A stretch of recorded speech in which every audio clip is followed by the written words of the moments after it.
ने ये बॉन्डिंग करवा दी सिग्मा 2px में 2।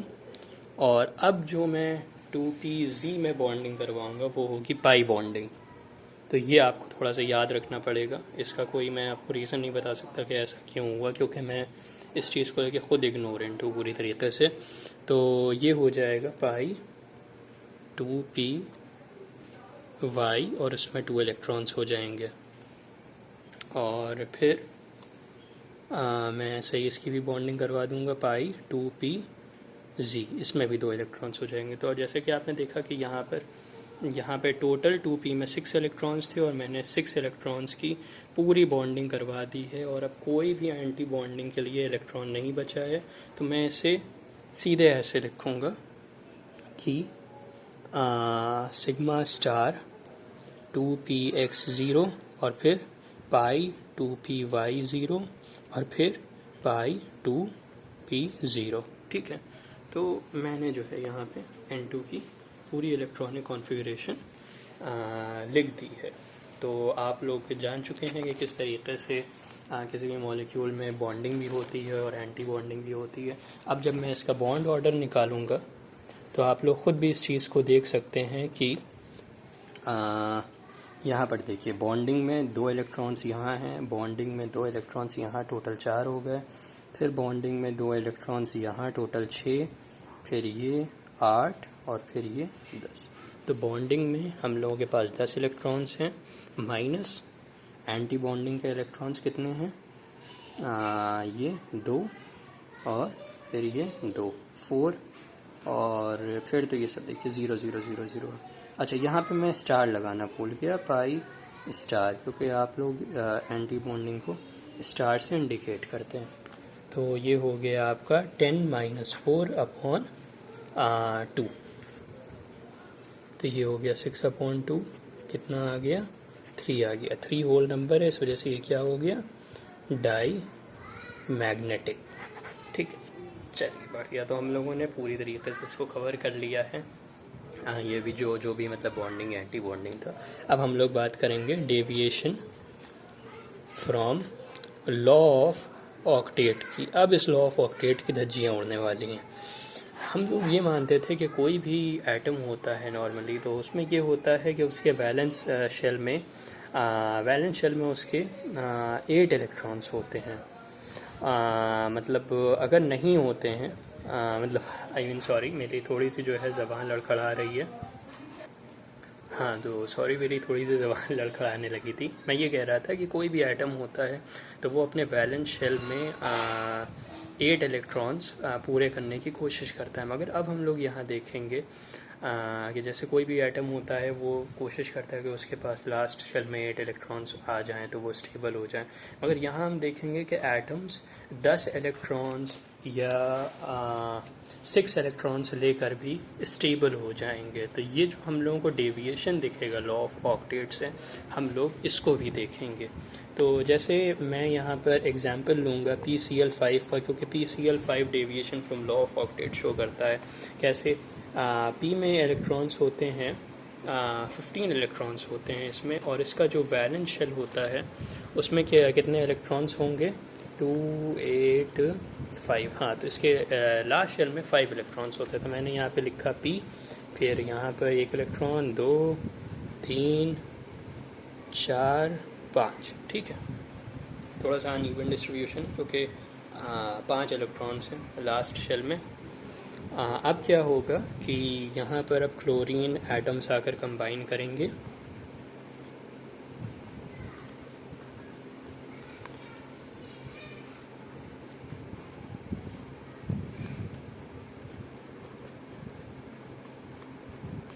जैसा कि आप देख रहे हैं, ये क्लोरीन एटम्स इस फॉस्फोरस से कंबाइन कर रहे हैं। तो मैंने ये पूरा डायग्राम कंप्लीट कर लिया है, ये जो भी स्ट्रक्चर था।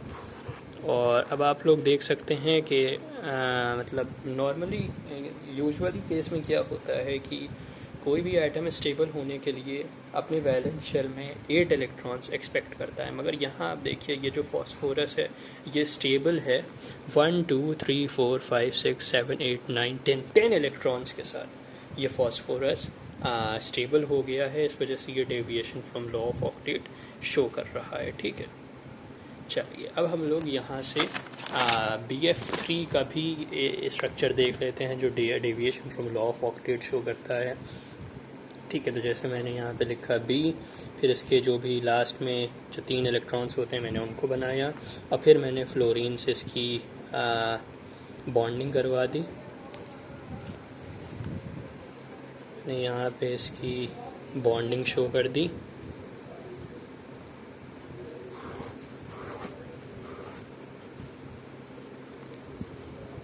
ठीक, तो यहाँ पे आप देख रहे हैं कि यहाँ पर भी ये जो बोरोन है ये स्टेबल है कितने इलेक्ट्रॉन्स के साथ, 1 2 3 4 5 6, ये 6 इलेक्ट्रॉन्स के साथ ये स्टेबल हो गया है, यानी कि ये भी deviation from law of octet को शो कर रहा है। ठीक है, अच्छा अब अगर मैं आपसे पूछूं कि ऐसा क्यों हुआ कि ये मतलब लॉ ऑफ ऑक्टेट से डेविएट हो गए, इसके अलावा ये जो मैंने मतलब हाँ ठीक है, कैमरा हमारा सीधा हो गया।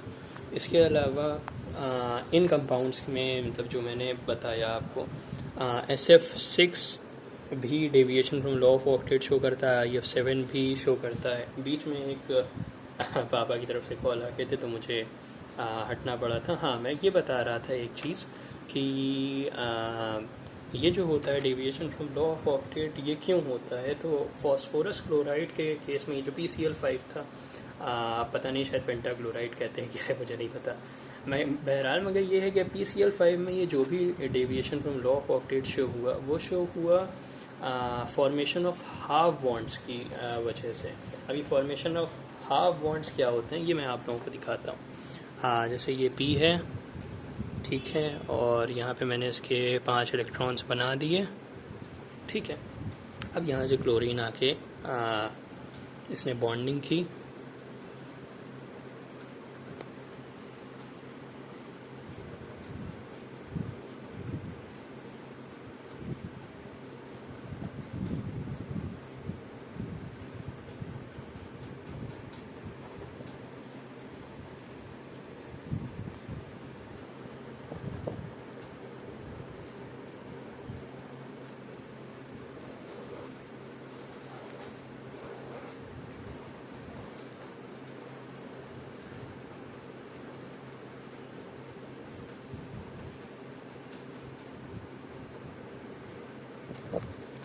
हाँ ये देखिए मैंने यहाँ पे आपको हाफ बॉन्ड बना के दिखाया है कि ये जो क्लोरीन था इसने यहाँ पे फॉस्फोरस के साथ हाफ बॉन्ड बनाया, यानी कि म्यूचुअल शेयरिंग नहीं हुई। और अब अगर आप यहाँ पे फॉस्फोरस के इलेक्ट्रॉन्स को देखें तो वो कितने हैं, 1 2 3 4 5 6 7 8। तो अब यहाँ पे अगर आप देखें तो आप तो कहेंगे कि ये लॉ ऑफ ऑक्टेट को काफ़ी अच्छी तरीके से फॉलो कर रहा है, मगर सुपरफिशियली अगर हम लोग इसको देखते हैं तो ये फॉलो नहीं करता है, क्योंकि हमको ये इस तरीके का दिखाई पड़ता है। तो अब अगर हम लोग इसके आगे प्रोसीड करें और हाइड्रोजन बॉन्डिंग की तरफ जाएं, तो हम लोग अब डायरेक्टली प्रोसीड करते हैं हाइड्रोजन बॉन्डिंग के ऊपर। ठीक है, तो हाइड्रोजन बॉन्डिंग क्या होती है? हाइड्रोजन बॉन्डिंग ये होती है कि हाइड्रोजन क्या करता है कि अगर किसी भी इलेक्ट्रोनेगेटिव एटम से अगर वो अटैच्ड है, जैसे कोई भी इलेक्ट्रोनेगेटिव एटम है ऑक्सीजन, अगर वो जैसे ऑक्सीजन से अटैच्ड है, ठीक है, तो अब वो क्या करेगा कि वो दूसरे इलेक्ट्रोनेगेटिव एटम से अट्रैक्ट होगा, या आप ये भी कह सकते हैं कि वो दूसरे इलेक्ट्रोनेगेटिव एटम को अपनी तरफ अट्रैक्ट करेगा। तो वो इलेक्ट्रोनेगेटिव एटम ऑक्सीजन भी हो सकता है, नाइट्रोजन भी हो सकता है, और फ्लोरीन भी हो सकता है। अभी मैं आप लोगों को ये एक एग्जांपल दिखाऊंगा हाइड्रोजन बॉन्डिंग का, तो चीज़ें ज़्यादा अच्छे से क्लियर होंगी। जैसे ये मैंने बनाया, मैं वाटर का स्ट्रक्चर बनाने जा रहा हूँ H2O का। तो ये मैंने बनाया H, और ये ऑक्सीजन, और फिर ये H। तो आप देख रहे हैं कि ये जो हाइड्रोजन एटम है ये ऑक्सीजन के साथ बॉन्ड है पूरी तरीके से। अब ये क्या करेगा कि जो भी साथ में जो वाटर मॉलिक्यूल होगा, जैसे मैंने यहाँ पे वाटर मॉलिक्यूल बना दिया, ये O, फिर ये H, फिर ये H, ही देखिए यहाँ पे मैंने एक दूसरा वाटर मॉलिक्यूल बना दिया। तो अब ये जो हाइड्रोजन एटम होगा ये क्या करेगा कि ये इस ऑक्सीजन एटम को अपनी तरफ अट्रैक्ट करेगा, ठीक है। तो इसी अट्रैक्शन को हम लोग हाइड्रोजन बॉन्डिंग कहते हैं। जब हाइड्रोजन खुद एक इलेक्ट्रोनेगेटिव एटम से जुड़ा हो और वो दूसरे इलेक्ट्रोनेगेटिव एटम को अपने से करीब खींचे, इसी को हम लोग हाइड्रोजन बॉन्डिंग कहते हैं। इसमें कुछ पॉइंट्स लिखवाए गए थे जो मैं आप लोगों के साथ शेयर करना चाहूँगा। आप लोग उसकी स्क्रीनशॉट ले सकते हैं या वीडियो पॉज करके लिख भी सकते हैं। मैं उनको रीड भी किए दे रहा हूँ कि it is a special type of bond and it will exist generally in organic compounds like alcohol, acids and nitrogen containing compounds like cyanides and isocyanides। तो यहाँ पे वाटर का जिक्र नहीं किया गया है, मगर मैं आपको बता दूं कि वाटर में भी हाइड्रोजन बॉन्डिंग होती है। और for hydrogen bonding 3 element is necessary, यहाँ पे आर नेसेसरी होना चाहिए, फ्लोरीन, ऑक्सीजन एंड नाइट्रोजन। और फिर ये कि फ्लोरीन जो होता है वो सबसे ज़्यादा इलेक्ट्रोनेगेटिव होता है in comparison to oxygen and nitrogen. तो यहाँ से हम लोगों ने केमिकल बॉन्डिंग का जो पार्ट मुझे एक्सप्लेन करना था वो मैंने एक्सप्लेन कर दिया है। अब हम लोग सीधे आ जाएंगे पीरियोडिक टेबल के ऊपर। तो पीरियोडिक टेबल अब मैं आ गया हूँ तो मैं सबसे पहले आईपी डिस्कस करूँगा। तो आईपी में ये डेफिनेशन आप सब लोगों ने पढ़ी होगी कि it is the minimum amount of energy required by gaseous atoms और आयंस और neutral molecules to remove one extra electron from its outermost orbit of gaseous atoms or ion or molecule is termed as ionization potential या ionization enthalpy। और ये जो होता है ये endothermic process होता है। तो एक ब्रीफ आइडिया मैं आपको बता दूं अगर आपको ना पता हो कि जैसे कोई भी एटम है और मुझे उसका एक वैलेंस इलेक्ट्रॉन रिमूव करना है, तो उस वैलेंस इलेक्ट्रॉन को रिमूव करने में मुझे जितनी भी एनर्जी एटम को प्रोवाइड करनी पड़ेगी, जितनी भी एनर्जी मुझे ये जो है मतलब देनी पड़ेगी, उस एनर्जी को मैं आयोनाइजेशन पोटेंशियल कहता हूँ। तो ये एक एंडोथर्मिक प्रोसेस है कि जैसा मैंने बताया कि आप एनर्जी दे रहे हैं इलेक्ट्रॉन को निकालने के लिए, तो ये एक्सोथर्मिक प्रोसेस है। और इसको मैंने यहाँ पर इस तरीके से भी रिप्रेजेंट किया है। ये एक्चुअली यहाँ पे थोड़ा प्लस है, क्लियर नहीं है कि यहाँ पे ये एक एटम था, मैंने उसे आयोनाइजेशन पोटेंशियल एनर्जी दी और वो कैटायन बन गया और उसने एक इलेक्ट्रॉन रिलीज़ कर दिया, ठीक है। और यहाँ पे एक चीज़ और कि जो सबसे पहली आईपी होती है वो सबसे छोटी होती है और उसके आगे वाली जो आईपी होती हैं वो बढ़ती चली जाती हैं। इसका क्या मतलब है?